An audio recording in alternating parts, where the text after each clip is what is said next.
దేని కొరకు అయ్యప్ప స్వామి దీక్ష చేద్దాం అనుకుంటున్నావు అని అడిగారు అనుకో, మీ దగ్గర ఏదో ఒక స్పష్టమైన సమాధానం ఉండాలి కదా. ఎందుకు చేద్దాం అనుకుంటున్నాను, నేను అలా కొంతమందిని అడిగి చూశాను. వాళ్ళు నాతో ఏం చెప్తుంటారో తెలుసా అండి,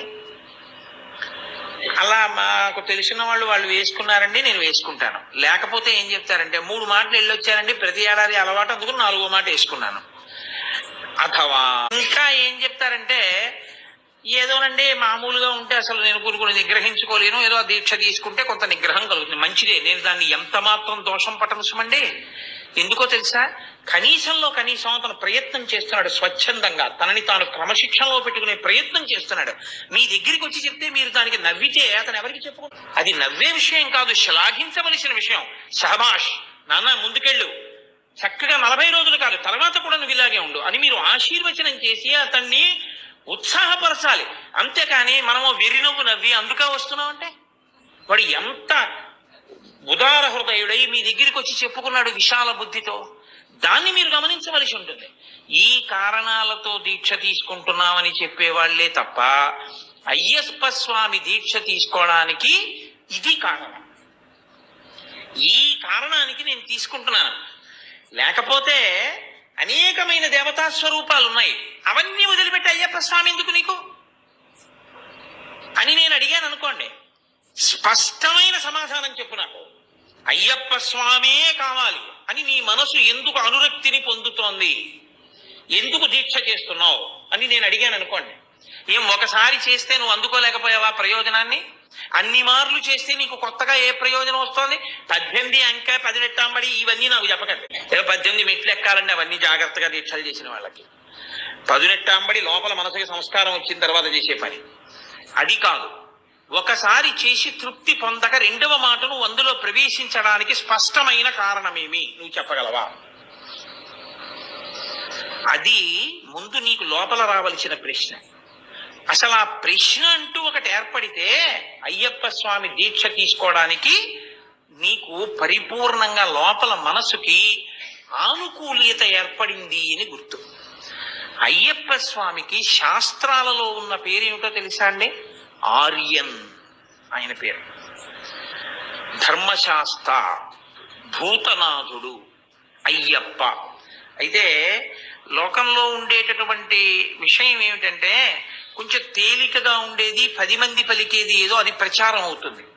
అసలు యథార్థమునకు మీరు జాగ్రత్తగా పురాణాల లోతులను పరిశీలనం చేస్తే, స్కాందాది పురాణములను, ఆయన పేరు ఆర్యన్. ఆ పేరున్నవాడు ఇంకొకడు లేడు. ఆర్యన్ అన్న పేరు ఎవరిదో తెలుసా అండి? కేవలము ఒక్క అయ్యప్ప స్వామిదే.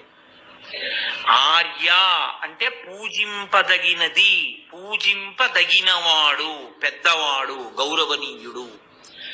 ఆర్య అన్న పేరుతో సంబోధింపబడేది ఒక్క పరాశక్తి. ఇక ఆర్యాశతకము, ఆర్యా మహాదేవియున్నను రక్షింప నిరుంగునో ఎరగదో నా భాగ్యం ఎట్లున్నదో అంటారు పోతర గారు భాగవతంలో. ఆర్యా మహాదేవి అన్న పేరు కేవలం అమ్మవారికి చెందినది. అందుకే మూకశంకరులు ఆర్యాశతకము అని చేశారు. ఎవరైనా పెద్దవారిని ఉద్దేశించి మనం ఏమైనా ఉత్తరం రాస్తే ఆర్య అని సంబోధించి వ్రాస్తాం. కాబట్టి ఈ ఆర్య అనబడేటటువంటి సంబోధన ఏది ఉందో అది పెద్దరికాన్ని సూచిస్తుంది, పూజనీయతని సూచిస్తుంది. కాబట్టి ఈ పూజనీయతను పెద్దరికాన్ని సూచించేటటువంటి ఆర్య శబ్దం అయ్యప్ప స్వామి యందు ప్రయోగించారు. అయ్యప్ప స్వామి యందే ప్రయోగించడంలో ఉన్న గొప్పతనం ఏమిటో తెలుసా అండి? మళ్ళీ శివ పాదాది కేశాది పర్యంత స్తోత్రం అని శంకర భగవత్పాదులు చేశారు. శివుడికి 3 కుమారులు అని చెప్తాయి పురాణాలు. పెద్దవాడు గజాననుడు వినాయకుడు, కట్టకడపటివాడు సుబ్రహ్మణ్యుడు, మధ్యలో వాడు అయ్యప్ప. ఇందులో మీరు కొంచెం జాగ్రత్తగా పరిశీలించండి. పెద్ద ఆయన్ని పిళ్ళయార్ అంటారు, లేకపోతే అగ్రజ, ముందు పుట్టినటువంటి వాడు గజానన. సుముఖశైకదంతస్య కపిలో గజకర్ణకః లంబోదరస్య వికటో విఘ్నరాజో గణాధిపః ధూమకేతుర్గణాధ్యక్ష బాలచంద్రో గజాననః వక్రతుండ శూర్పకర్ణో హేరంబ స్కందపూర్వజః స్కందుడికి ముందు పుట్టినవాడు. అయ్యప్ప కన్నా అన్న శబ్దం అక్కడ వేరు. షోడశైతాని నామాని ఎప్పటే శృణ్యాదపి విద్యారంభే వివాహే చ ప్రవేశే నిర్గమే తథా సంగ్రామే సర్వకార్యేషు విఘ్నస్తస్య నజాయతే. కానీ ఆయనకి గజాననుడు అని పేరు, లేదా పరమశివుని యొక్క కుమారులలో పెద్దవాడు అని పేరు. పరమశివుని యొక్క కొడుకు అన్న సంబోధన కుమరన్, కుమారా అన్న శబ్దం ఒక్క సుబ్రహ్మణ్యుడు. ఈ ఇద్దరికి లేనిది శివుడి యొక్క కుమారులలో ఆర్యన్ ఒక్క అయ్యప్ప స్వామికి. ఆర్యన్ అంటే పూజింపదగినవాడు. ఎందుకని ఆయన పూజింపదగిన వాడయ్యాడో తెలుసా అండి? స్కాందం చాలా ఆశ్చర్యకరమైన విషయాన్ని చెప్తుంది. శబరిమలై, మలై అంటే పర్వతం. పర్వతం అంటే పర్వతం అంతా అయ్యప్ప స్వామి గుడి కాదు, పర్వతం చాలా పెద్దది. శబరిమలై, శబరిగిరి మీద అయ్యప్ప స్వామి వారి యొక్క గుడి ఉండేటటువంటి ప్రత్యేకమైన ఆ ప్రదేశాన్ని ఆర్యకావు అని పిలుస్తారు.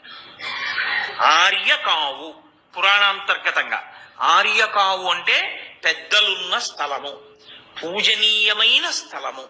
ఇప్పుడు ఒక పీఠాధిపతులు లోపల ఉన్నారు అని నేను అన్నాను అనుకోండి. ఇప్పుడు పీఠాధిపతుల దగ్గరికి వెళ్ళాలి, మీరు ఏం చేయాలి? ఎలా పడితే అలా వెళ్ళడానికి వీల్లేదు. మీరు వెంటనే మీరు పెట్టుకు రాకపోతే పెట్టుకోమని బయట విభూతి బొట్టు పెడతారు. మీరు విభూతి పెట్టుకుని బొట్టు పెట్టుకుని చొక్కా విప్పేసి బనీని విప్పేసి ప్యాంటు మీద తువ్వాలేసుకెళ్ళడం దారుణం. న్యాయానికి పంచె కట్టుకుని ఉత్తరీయం తీసి నడువుకి కట్టుకుని పీఠాధిపతి దర్శనానికి వెళ్ళాలి. నేను చెప్పేది శంకరాచార్యుల వారి చేత ప్రతిష్ఠింపబడిన పీఠాలు, పెద్ద పెద్ద పీఠాల గురించి నేను మాట్లాడుతున్నాను. శృంగేరి, పూరి, కామకోటి ఇలాంటివి. అటువంటి మహాపురుషులైనటువంటి పీఠాధిపతుల దర్శనానికి వెడితే అలా పెడతారు. అంతేగాని చొక్కాలతోటి బనీలతోటి లోపలికి వెళ్ళరు, రానివ్వరు కూడా. పెద్దలున్నారు, దర్శనమునకు ఒక నియమ నిబంధనలు ఉంటాయి, అలాగే వెళ్ళవలసి ఉంటుంది. ఇంకొకలా వెళ్ళడం కుదరదు. పెద్దలున్నారు, ఆర్యన్నున్నారు, ఆ దర్శనానికి మీరు ఇక్కడ చాలా నియమాలు మొదలు పెడితేనే ఆ పైకెక్కి దర్శనం చేయవలసి ఉంటుంది. అంత పెద్ద ఆయన దర్శనం మీరు చెయ్యాలి. అత్యంత చిన్నపిల్లవాడిగా వచ్చి అంత్యంత పెద్ద ఆయనగా కూర్చున్నవాడు అయ్యప్ప స్వామి. ఎందుకంటే ఆయన పెళ్లి చేసుకున్నట్టు గృహస్థాశ్రమంలోకి వెళ్ళినట్టు ఆయన శాస్త్రంలో లేదు. బ్రహ్మచారిగానే ఉండిపోయాడు అంతే. రాజుగారు ఆయనకి పెళ్లి చేయలేరు. వెంకటేశ్వర స్వామి వారిలో ఆయన యథార్థంగా భూమి మీద తిరిగారు. కానీ ఆయన చుట్టూ ఆ యోగబంధం కట్టుకుని చిన్ముద్ర పట్టి కూర్చున్నారు. పెద్దరికం దేని వల్ల ఇస్తారు? వయసు చేత ఇవ్వరు. పెద్దరికం దేని వల్ల ఇస్తారంటే జ్ఞానము వలన ఇస్తారు. తాతగారు ఉండొచ్చు, తండ్రి గారు ఉండొచ్చు, పెదనాన్నగారు ఉండొచ్చు, బాబాయ్ గారు ఉండొచ్చు. ఓ 18 ఏళ్ల పిల్లాడు బ్రహ్మజ్ఞాని సభలోకి రావచ్చు. ఇప్పుడు ముందు తాత వెయ్యాలా, తండ్రి వెయ్యాలా, తల్లి వెయ్యాలా, ఎవరు వెయ్యాలి అక్షతలంటే బ్రహ్మజ్ఞాని వేస్తాడు. వయస్సుని బట్టి కాదు నమస్కారం, జ్ఞానాన్ని బట్టి నమస్కారం. జ్ఞానమున్నవాడికి ముందు నమస్కారం ఉంటుంది. కాబట్టి ఇప్పుడు ఆయన పెద్దరికం ఎక్కడిది? ఆయన పెద్దరికం ఆయన పరబ్రహ్మమును గుర్తిరిగినవాడు. గుర్తిరిగినవాడు కాదు, ఆయన పరబ్రహ్మమై కూర్చున్నవాడు. అందుకే తత్వమసి మహావాక్యమునకు రూపకల్పనయే ఆర్యన్. అందుకే ఆయన పైన తత్వమసి అని రాసున్నాడు. తత్ త్వం అసి, అది నీవై ఉన్నావు. నేను దీక్ష పట్టొచ్చాననుకుంటున్న నువ్వు నా దర్శనానికి వచ్చానని నువ్వు అంటున్నావే, ఈ నేను రెండు కాదు ఒక్కటే. ఇది తత్వమసి.